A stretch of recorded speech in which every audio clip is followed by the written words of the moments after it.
Hello everyone, I am the storyteller and I am here to help you today.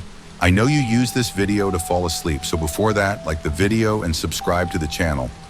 Also, where are you from and what time are you watching now? Get comfortable and relax.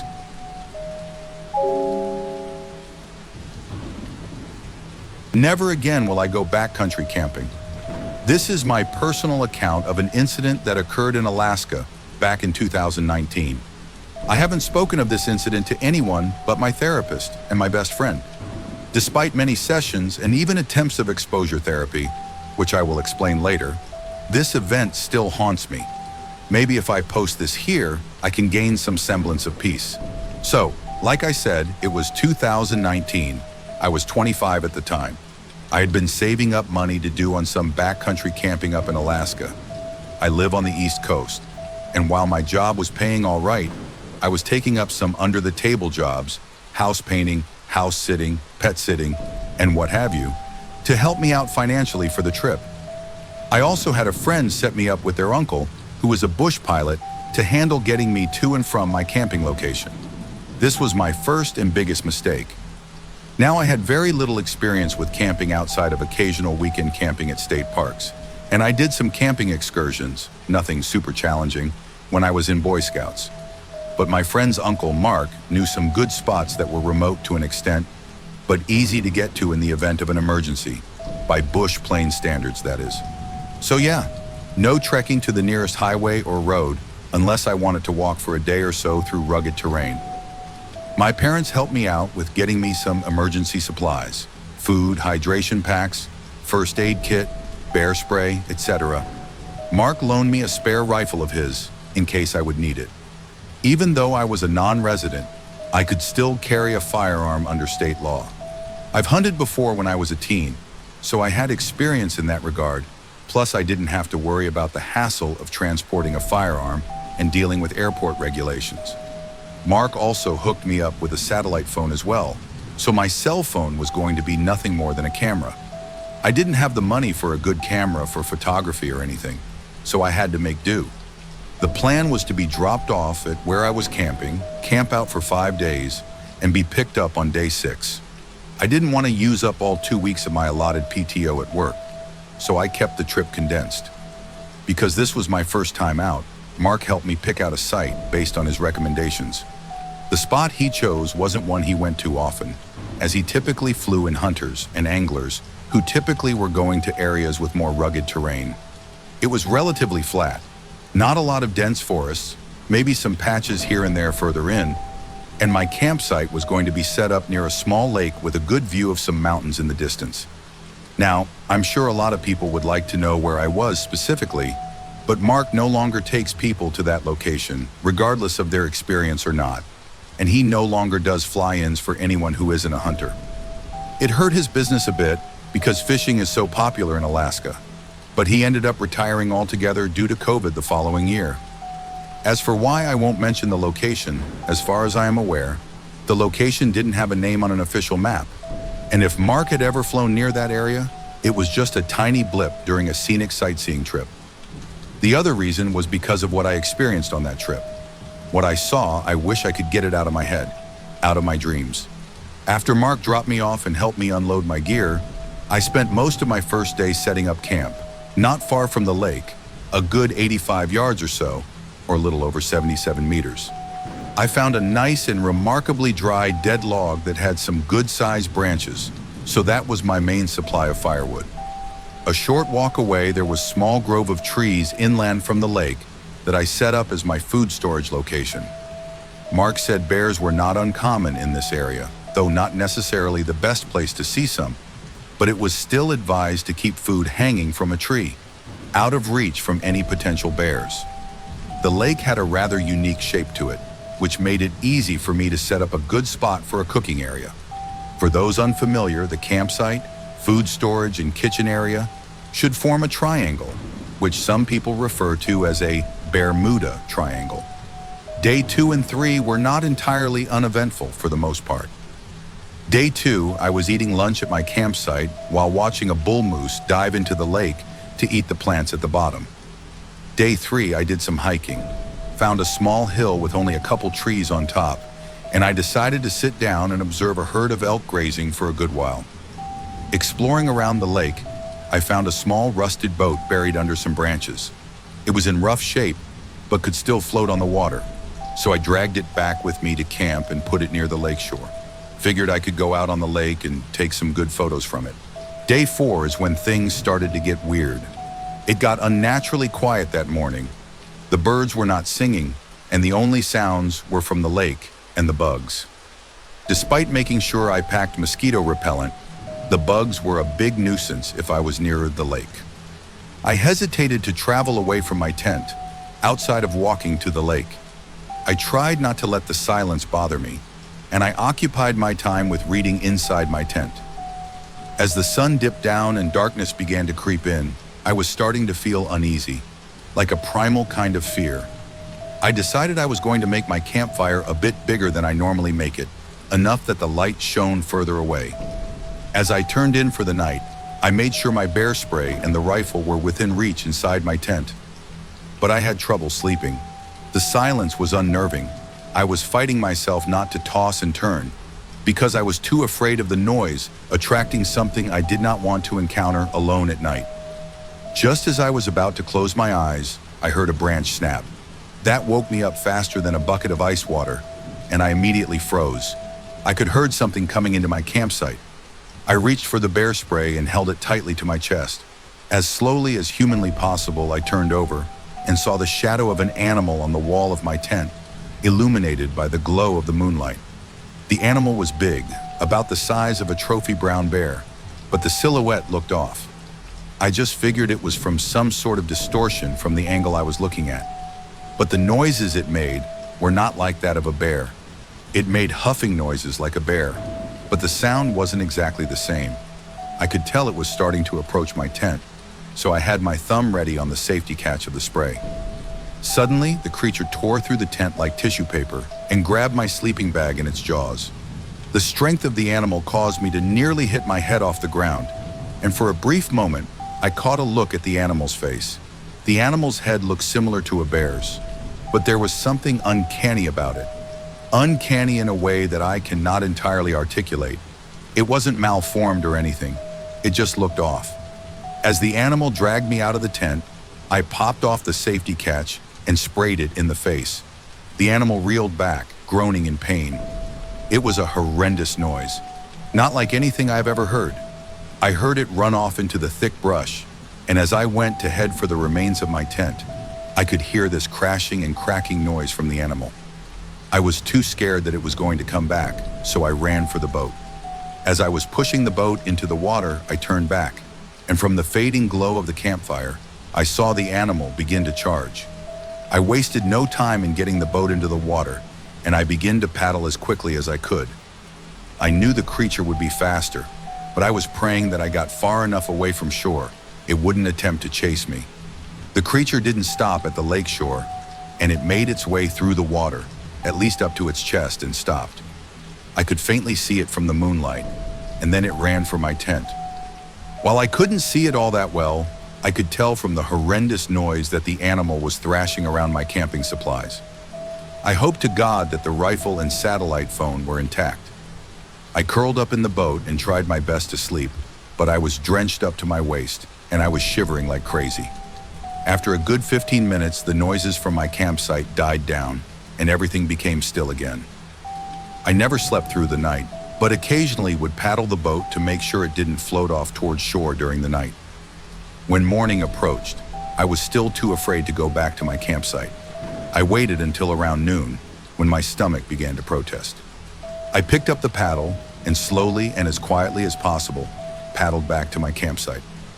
As I reached the shore, I still waited for several minutes, just to make sure I didn't hear the creature approach. I slowly walked back to what remained of my campsite. The tent was nothing more than snapped poles and tattered fabric, and what was left of my sleeping bag was unrecognizable as belonging to a sleeping bag. Unfortunately, Mark's rifle had a busted stock, and the wooden forearm had a big crack down it. My backpack had been torn apart, and clothes and gear were scattered all around. I found my binoculars laying in the fire pit. Luckily, it looked like the fire had gone out before they landed in it, as there were no scorch marks on them. One of the lenses was cracked, but were still usable. I scoped out the food cache area, only to find my food cache missing, and some busted branches around the trees. I quickly grabbed a small backpack that was missing a strap, and quickly stuffed some clothes into it and the binoculars. I searched around the campsite for anything else of use. The satellite phone was still in its pouch in what was left of the larger backpack, so I grabbed that and a couple emergency flares. I would pause every few moments just to make sure the creature from last night didn't show up. My bear spray can lay over by the dead log, and as I went over to grab it, that's when I heard a low growl coming from the thicket. I froze. If I had been wearing a t-shirt at the time, I would have seen the goosebumps that covered my arms. I slowly began backing away from my campsite back to the rusted boat, and that's when it emerged from the brush. It had the appearance of a bear, but like how you would probably envision a bear in your dreams. It had an uncanniness to its appearance that I am unable to describe. My mind was trying to make sense of what I was seeing, and part of me was, and still is, wondering if the sleepless night was messing with my vision. My legs were beginning to shake, and tears were streaming down my face as it watched me. I was terrified of what it might do next. The animal lumbered towards me, and I tossed a lit flare at it, in the hopes it would scare the creature off. It backed off momentarily. I took the opportunity to run for the boat. Bad idea when dealing with a predator? I know. But I managed to get the boat back towards the deeper water, as it stopped at chest-level water like the night before. The animal watched me, its eyes burning with an intense fury that I have never seen in an animal before. It ran back to shore and turned, and began swiping at the ground with its paws. When I saw the claws, I dreaded to think what injuries they would be capable of inflicting on me. I reached down to grab the paddle only to find it gone. I looked up to see it laying on the pebbly surface of the shoreline. I began to cry. I was typically not an emotional person at the time, but here, I could do nothing but bawl my eyes out. I was absolutely terrified.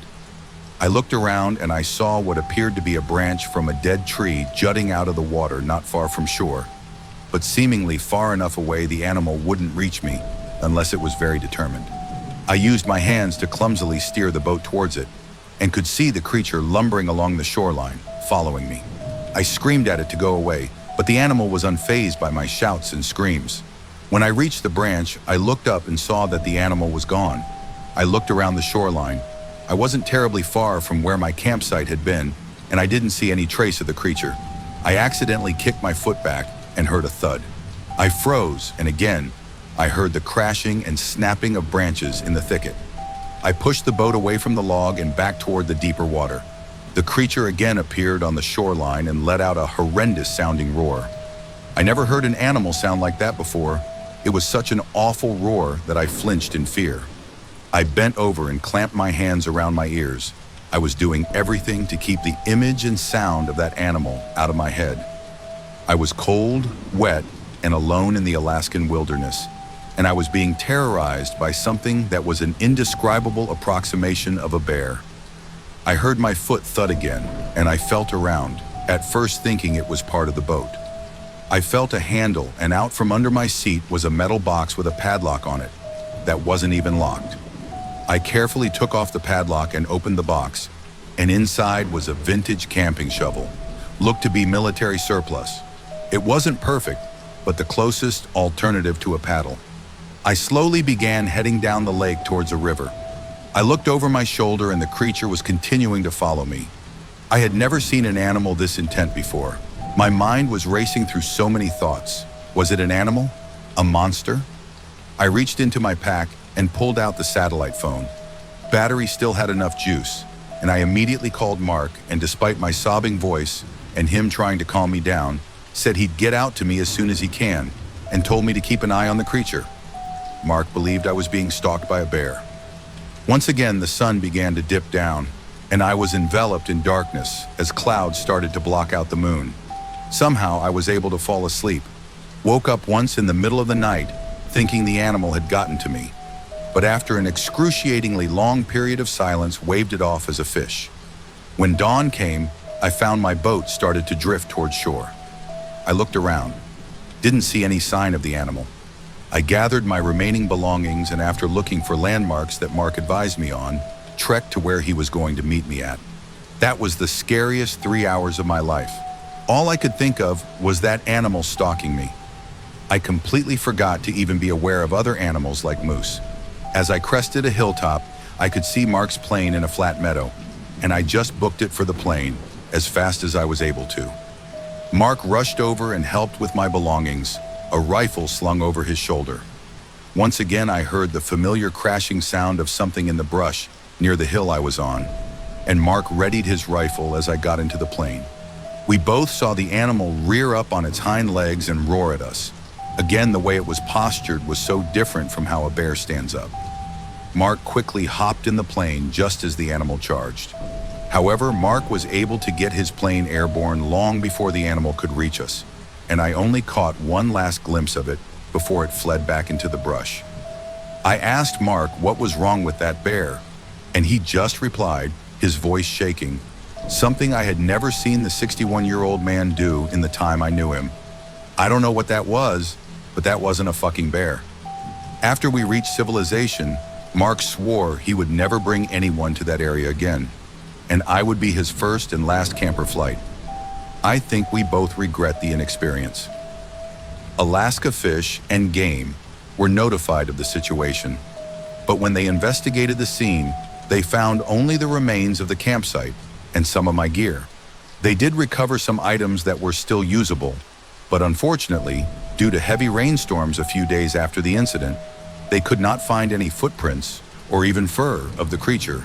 Officially, it was logged as a bear incident. And with Mark explaining that the region wasn't particularly a prime area for excursions, Fish and Game decided there was no need to look into it further. Mark and I are the only ones to have seen this creature, and unfortunately neither of us were able to describe the animal to Fish and Wildlife because both of us would break down into tears before we could get far enough into the description. When I came back to the continental US, I went through a few years of therapy, mostly video calls due to COVID, but after things started opening back up, my therapist was taking me to zoos to see bears for exposure therapy, but it was fruitless. People thought I just had a scary encounter with a big brown bear, but I know better. There's something up there in Alaska. I don't know what it is, but I pray to God every day that someone else doesn't have a run-in with it.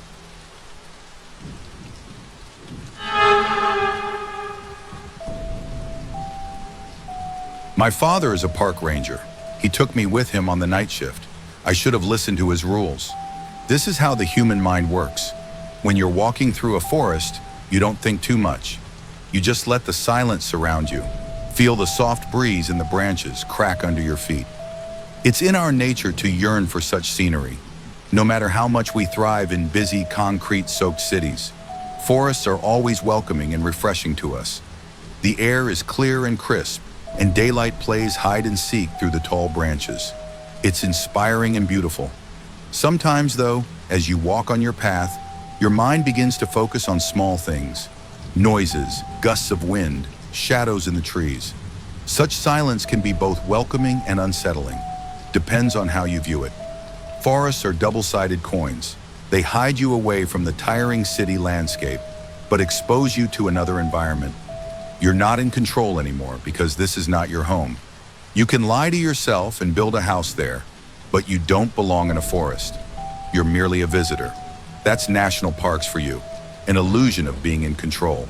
The fake freedom you feel when you walk on those marked paths and camp in the square assigned to you, when you think the silence around you is peaceful, but even the silence is an illusion.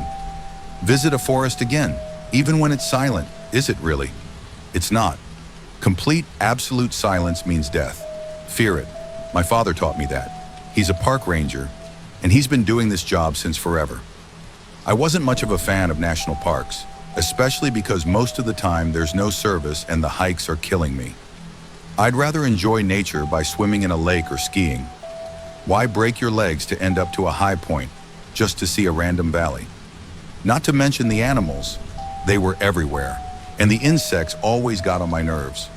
I never understood his love for the forest. I guess that was one of the reasons why he started telling me scary stories from his night shift.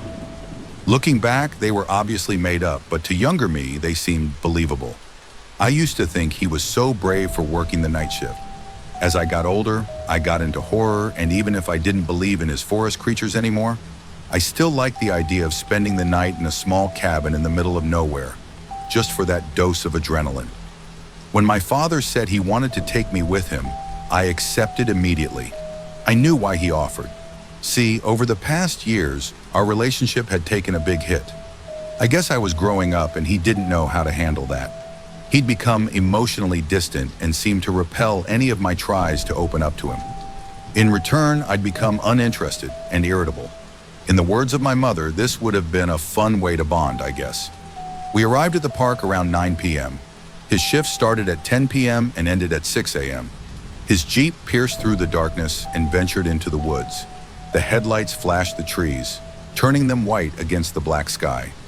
I'd never been on this route, but again, my visits to the park were rare. We drove for a while. Most of the time, people underestimate the size of national parks. It took us an hour and a half to get to the cabin, which wasn't even in the heart of the forest. I saw it, one single trace of humanity in the middle of nowhere. A tiny wooden cabin with flickering light bulbs and watchdogs. Before we got out of the car, my father stopped me. Listen, there's some instructions you need to follow here. I know it might seem unimportant, but they're crucial. Then he handed me a piece of paper, a list of handwritten rules. At first they were ordinary. Don't go out alone in the park, don't leave food out, etc. I thought the rest of the rules had been put there just to freak me out. Dad, I'm not 12 anymore. You can't freak me out with this shit. I'm not trying to. You wanted to come here with me, so act accordingly. What even is this? If you see a man without an arm, don't help him. We have all kinds of weirdos around here. And this? If the whistling is near you, it means they're far? My father smiled, but his eyes didn't. Some of these are added by superstitious fellas. It's more of a what if. It's not going to happen to you. Don't go out alone in the park. Always have a working contact device. Don't leave marked paths unless instructed to and us or with proper equipment. Don't leave food out and lock the trash bins. Always keep on the whistle and the badge. If you see a man without an arm, don't help him. Your family is not in here. Remember, there is no reason for you to hear their voices from outside. Lock your car doors, even when you are driving. Check the marks on the trees. There's only 3 types of marks, all triangles: red, yellow, and green. Other marks are not ours. Don't follow them. If the whistling is near you, it means they're far. If it's far away, it means they're near. Beware of dead blue. What is dead blue? I asked. My father sighed. You know when you're out in the woods, when you think what you hear is silence, but you realize there's dozens of sounds around you, from birds to crickets to leaves rustling? Yeah, that's because there's no such thing as silence. Absolute silence. Never. There's always sound, movement, life. Dead blue is complete and utter silence. That's our, code name for it. Death-inducing silence. Unnatural. Right. And when that happens, it won't. But if it does? He paused, staring at the steering wheel. Then his head turned to me. His eyes darted from mine to the window behind me. You leave. That being said, he got out of the car and I followed. The cabin was dusty and cramped. I couldn't understand how he could spend 8 hours in here. He had a small TV, but it wasn't working, a desk, and a mini fridge. You sit here all alone? I asked. Yeah. Why, that freak you out? Don't you get bored? Martin's post is 10 minutes away. Sometimes I just drive over. Nothing really happens out here anyway. My spot is pretty far from the campsites. I just have to patrol from time to time to make sure no one wanders off into the night. But that rarely happens. This is one of the wilder areas, less explored. You haven't explored it all? His eyes sparkled. Wouldn't be possible. So you don't know what's out there? That's the fun of it. You said you wanted adrenaline. There you go. I nodded. He opened the mini fridge and threw me some juice, orange juice. I'd mentioned I liked this brand once and he'd remembered. Maybe our relationship wasn't so bad. We sat next to each other in the small cabin. Dad locked it. I'm not gonna lie to you, Most of the time I just sleep. Literally nothing ever happens. So you really didn't see any creatures out there like the ones you told me about when I was little? I jokingly asked. The only creature out there is my manager, and I'd rather face a million cryptids than talk to him. I laughed. I leaned in to look out the windows. I can't see anything, just my reflection. Want me to dim down the light? Yeah, he did, and darkness crept inside the tiny cabin. The woods became more prominent, more vivid. The light made by the moon was unbelievable, and the stars were actually visible compared to the polluted city. The cabin was on a hill, propped up a tree, with a trapdoor and a ladder leading to our car. We could actually see above the tree line into the valley. We spent the first hours talking. Somewhere around midnight, I began dozing off. I didn't want to, but I caved in and fell asleep with my head on the desk. He woke me up. I rubbed my eyes in confusion. What time is it? I got a call from Martin. Right. Who was Martin? I mumbled. The other one in the area. He says he got a call from the campsite and someone's missing. We need to go search for him. We? As in us? Yeah. You'll stay in the back seat. I'm on the phone with Martin right now. I could hear Martin's muffled voice through the speaker. Wait, don't take the kid. Why not? He'll stay in the car. Paul, it could be one of those nights. We won't get out of the car. You can't guarantee that. Well, I can't leave him here, alone, in the dark. A pause followed. Look, Paul, I understand you wanted to do a take your kid to work day, but I don't know about this one. It could be dangerous. We're literally just going to drive around for a bit. It's fine. Leave him in the cabin. Dad put his hand over one of the speakers so I didn't understand what Martin told him. His eyes kept darting to the window behind me. He sighed. Martin will come pick me up. You are staying here locked. Turn the lights off and wait for me to return. It's gonna take a minute and you'll be safe here. What? I'm not staying here alone. What did Martin tell you to change your mind? It doesn't matter. I'll return in maximum half an hour. You can go back to sleep if you want, or I can call you and we can talk. I was afraid, truly afraid. I did not want to show it, especially after I'd complained that nothing interesting happened around there, so I reluctantly agreed. My dad opened the trapdoor and climbed down the ladder. Then his face disappeared into the darkness. I saw Martin's car pick him up and drive away. Silence followed. I wished I'd been home, in my bed. Instead, I sat stiff on the chair and waited, and waited. I began imagining the worst. What if they'd crashed? What if a bear had found them? I didn't want to let my fear get the best of me, but I thought about his legends and the set of rules. I hoped the writers were just paranoid. At around 2 a.m., I heard a knock on the trap door. I felt my chest tighten. Another knock followed. I wanted to respond, but something in me didn't allow me to. Then I heard my dad's voice. Kev, open. It's cold out here. It echoed through the cabin. My eyes were dry from the lack of sleep, but my mind was fully awake. I stared at the phone, then at the trap door. Kev, open, please. I know you're there. I saw you at the window. I turned off the light, completely. I don't know why I had this urge, but if my dad could see me from the window, anyone could, or anything. And I didn't like to be on display like that. You don't have a key? It locks from the inside. Shit, yeah. How was it? Did you find him? Yeah, we did. He was drunk off his ass. We helped him return to his friends. Could have been a lot worse. As I was talking to him, I searched for the keys in the drawer. It was strange because I hadn't heard anyone climbing the ladder or seen Martin's car drive my dad back to the cabin. How did you get here without Martin? What do you mean? Open up, Kev, I'm freezing. Answer the question. He did drive me here. Didn't see any headlights. They were off to not draw the attention of animals. Bullshit.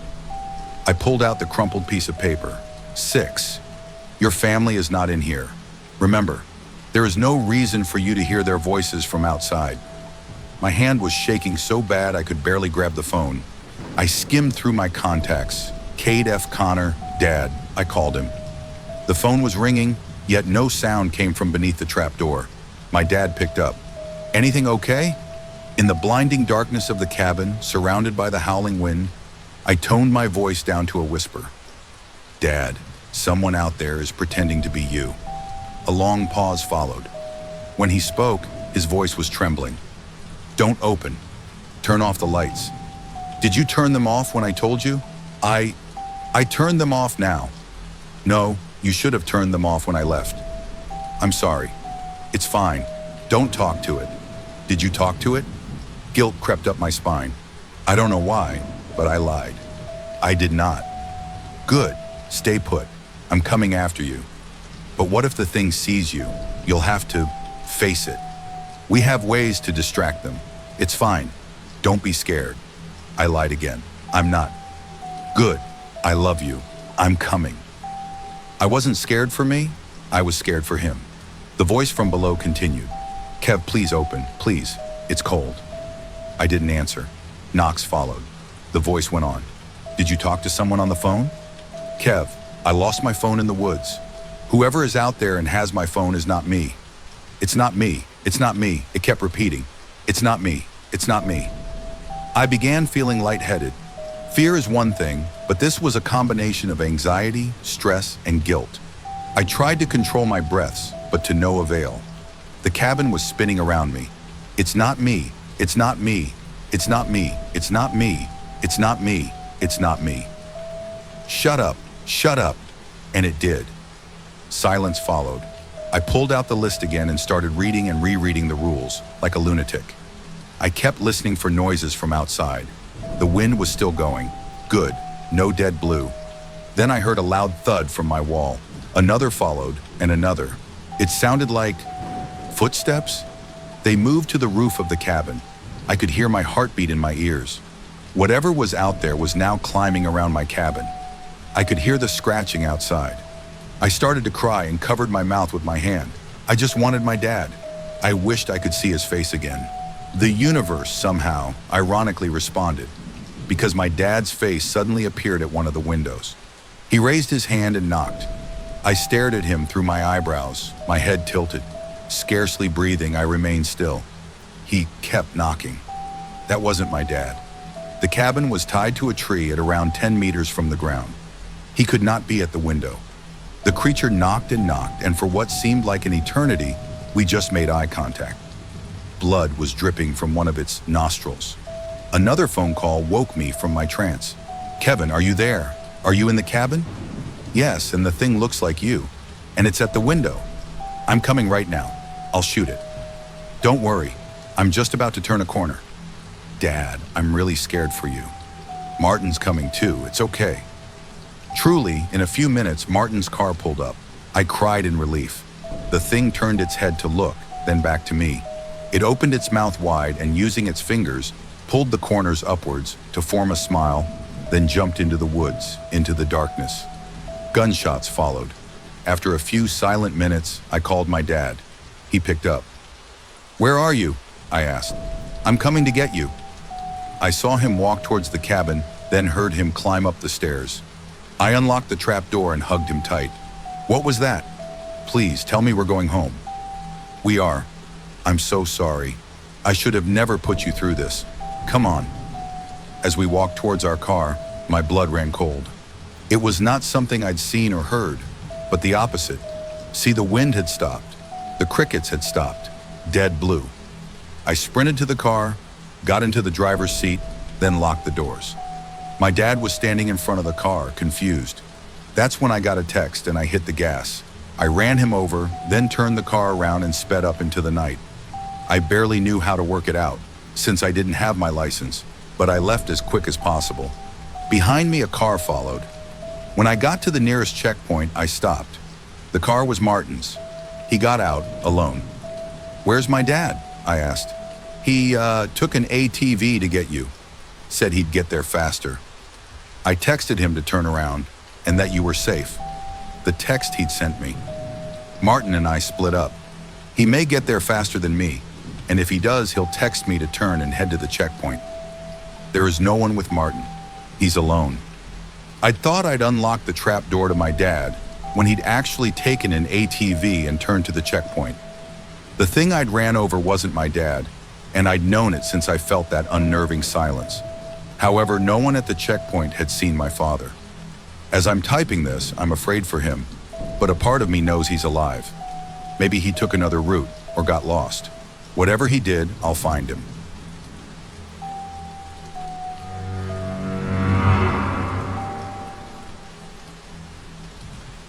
The cabin past the pines. There's a stretch of woods not too far from where I live, where the trees grow so thick you can't see much past 10 feet in any direction. I had hiked the woods before, but never went far. It's all pines, packed together like they're trying to choke out the sky, and the farther you walk into them, the darker it gets. It wasn't supposed to be anything more than a way to clear my head. I'd had a shitty week, work was kicking my ass, and my girlfriend had just left me. She said I was distant, disconnected. I couldn't argue with her. I'd felt off for months. It was like everything was just a little out of sync, like I was living a half second behind everyone else. So I drove out to the woods, hoping the quiet might help. It was late afternoon when I started walking. The sun was still up, but by the time I hit the tree line, the pines swallowed it. The air got cooler, the shadows longer, and every step felt like it took me farther from the world I knew. But that's what I wanted. A little space, a little distance. I walked for what felt like hours, deeper and deeper until I started to wonder whether I could find my way back. That's when I saw it, the cabin. It was barely visible through the pines, just a dark shape nestled between the trunks, like it had been there forever, forgotten by the world. I walked past the trees to the clearing where the cabin was. The wood was gray with age, the roof sagging, and one of the windows was shattered. It didn't look welcoming, but something about it drew me in. I stepped out of the trees and onto the overgrown path leading to the cabin's front door. I should have turned around. I don't know why I didn't. I just wanted to look inside. The door creaked when I pushed it open. Inside, the air was stale, thick with dust. There was hardly any light except for the dim glow filtering through the trees outside. The floor was covered in dirt and debris, broken glass, leaves, something that might have been bones, though I didn't look too closely. I wasn't alone. At first, I thought it was just the sound of my own footsteps echoing in the small space. But then I heard it again. First a shuffle, then a breath, and then a voice. "Welcome, stranger." I froze. The voice was low, almost a whisper, but it came from deeper inside the cabin, from the shadows. My heart hammered in my chest. I'm sorry," I stammered, and I turned to leave, but the door had swung shut behind me, trapping me in the dark. The voice came again, clearer this time. "You've come far, but this is where you stay." I couldn't see anyone, but I felt something, a presence. It wasn't friendly. My legs felt heavy, like they were sinking into the floor, and the air around me seemed to thicken. My head swam, and suddenly I wasn't sure where I was. The cabin felt wrong, like it wasn't just a building, but something alive, something watching. I took a step back, my foot crunching on the debris beneath me, and that's when I noticed it. The cabin was changing. The walls began to shift, move, and change direction. The room almost felt like it was breathing, expanding and contracting in slow, shallow breaths. The windows, where there should have been fading light from outside, were now pitch black, as if the cabin had disappeared entirely into a void. And the floor beneath my feet, it wasn't dirt and debris anymore. It was stone, cold, damp stone. I don't know how long I stood there, watching the impossible changes, but when I turned around, the front door was gone. In its place was a hallway, a long, narrow corridor stretching out into the dark. The voice came again, closer now. "Keep going." I didn't want to, but I didn't have a choice. My feet moved on their own, carrying me down the hall, the walls pressing in on me as I went. The deeper I went, the more everything around me twisted. The floor sloped at impossible angles. The walls pulsed like they were alive, and the air grew thicker, harder to breathe. And the voice, God, the voice, it followed me, whispering things I couldn't understand. Words that didn't make sense but filled me with dread. By the time I reached the end of the hall, I wasn't even sure if I was still in the cabin. The space around me was wrong. like a nightmare I couldn't wake up from. The walls were lined with symbols, crude, jagged things carved into the wood and stone, symbols that seemed to shift when I looked away. My head ached, and time wasn't right anymore. I checked my phone, but the screen was blank. No signal, no time, nothing. My watch had stopped, its hands frozen in place. I couldn't tell how long I'd been there. Minutes, hours, days. It didn't matter. There was no escape. At the end of the hallway, there was a door, old, rotted, hanging on rusty hinges. I didn't want to open it, but the voice, now right beside me, breathing in my ear, left me no choice. Open it! I reached for the handle, my hand trembling. The door swung open on its own, revealing a room. The room was white, bright white. White walls, white floor, a bright white light, and single metal chair. And sitting in the chair was me. I don't know how to explain it. It was me, but old, gaunt, pale, like I hadn't seen sunlight in years. My eyes were sunken, my skin stretched tight over my bones. The other me looked up, meeting my gaze, and smiled. Finally, I said. It was the most horrifying thing I've ever seen. Sit, the voice said. It wasn't just in my head anymore. It was coming from the other me. I backed away, but the door slammed shut behind me. There was nowhere to go. The other me stood, moving with a slow, deliberate grace, and stepped toward me. I tried to scream, but no sound came out. I tried to run, but my legs wouldn't move. The other me reached out, his hand cold and clammy, and touched my shoulder. The moment he did, everything changed. I was in the chair now, looking at the door, the same door I had just come through. I could feel the presence all around me, the same cold, malevolent force that had followed me from the moment I entered the cabin. I waited for what felt like eternity, stuck in the chair. It felt as if decades passed. I watched my body grow old, gaunt, and pale. And then the door opened, and someone stepped in. It was me, again. This cabin, this place, it traps you, it twists you, breaks you, and then it makes you part of it. A loop, an endless cycle of fear and confusion, of watching yourself walk through the door over and over again, knowing what was coming but powerless to stop it. The voice spoke one last time as I watched myself approach the chair. Welcome home. I feel like I was in the loop for centuries. Time doesn't work the same way in the cabin. It's endless. Every moment stretches out like an eternity, and yet it all blurs together. I've lost track of how many times I've watched myself walk through that door and sit in this chair, growing old until I walk through the door again. Every time myself approaches the chair, I'm then in the chair again, but younger again. But I began to feel a change. It was subtle at first, just a shift in the air. The presence, though it never spoke to me again, didn't feel like it was watching me anymore, almost as if it was distracted. I could feel it shifting its focus elsewhere. I didn't understand why until the door creaked open. It wasn't me this time. It was someone else, someone new, someone fresh. He was younger than me, maybe in his early 20s, with shaggy hair and a confused expression on his face. He looked around the room like I had when I first came here, his eyes wide with fear and disbelief. And then he saw me, sitting in the chair. I wanted to warn him. I wanted to tell him to turn back, to run, but the words wouldn't come. I could only watch as he moved closer. Then for the first time, I felt like I had control over my body again. I stood up facing the man. I knew what I was supposed to do. I placed my hand on his shoulder like the older me had done the first time I entered, though, was it the first time? Through tired breath, I forced out the words, "It's your turn." The man was then in the chair, and for the first time in what felt like centuries, I crossed the threshold back out into the hallway to leave the cabin. I turned one last time to the room, to the man, a look of terror in his eyes, his body now paralyzed in the chair. "I'm sorry," I said to him before turning. Leaving the cabin, I no longer felt as if the presence was watching me. I knew it was done with me, its focus now on its new prize. The moment I stepped out of the cabin, the air changed.